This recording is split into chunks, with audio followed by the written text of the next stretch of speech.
Matthew chapter 16. The Pharisees and Sadducees came to Jesus and tested him by asking him to show them a sign from heaven. He replied, "When evening comes, you say it will be fair weather, for the sky is red, and in the morning, today it will be stormy, for the sky is red and overcast.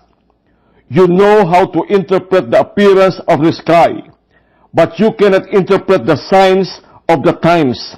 A wicked and adulterous generation looks for a sign, but none will be given it except the sign of Jonah." Jesus then left them and went away. When they went across the lake, the disciples forgot to take bread. "Be careful," Jesus said to them. "Be on your guard against the yeast of the Pharisees and Sadducees." They discussed this among themselves and said, "It is because we didn't bring any bread." Aware of their discussion, Jesus asked, "You of little faith, why are you talking among yourselves about having no bread? Do you still not understand? Don't you remember the 5 loaves for the 5,000? And how many basketfuls you gathered? Or the 7 loaves for the 4,000? And how many basketfuls you gathered? How is it you don't understand that I was not talking to you about bread? But be on your guard against the yeast of the Pharisees and Sadducees." Then they understood that he was not telling them to guard against the yeast used in bread, but against the teaching of the Pharisees and Sadducees. When Jesus came to the region of Caesarea Philippi, he asked his disciples, "Who do people say the Son of Man is?" They replied, "Some say John the Baptist, others say Elijah, and still others Jeremiah or one of the prophets. But what about you?" he asked. "Who do you say I am?" Simon Peter answered, "You are the Messiah, the Son of the living God." Jesus replied, "Blessed are you, Simon, son of Jonah, for this was not revealed to you by flesh and blood, but my Father in heaven.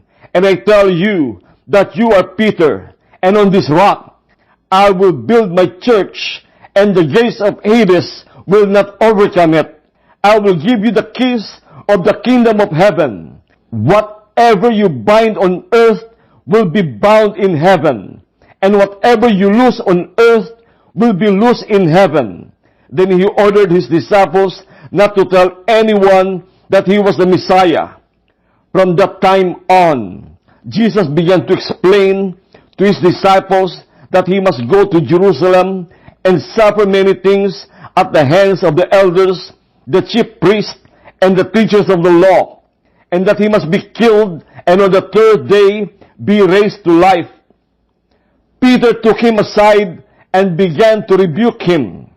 "Never, Lord," he said, "this shall never happen to you." Jesus turned and said to Peter, "Get behind me, Satan. You are a stumbling block to me. You do not have in mind the concerns of God, but merely human concerns." Then Jesus said to his disciples, "Whoever wants to be my disciple must deny themselves and take up their cross and follow me. For whoever wants to save their life will lose it, but whoever loses their life for me will find it. What good will it be for someone to gain the whole world, yet forfeit their soul?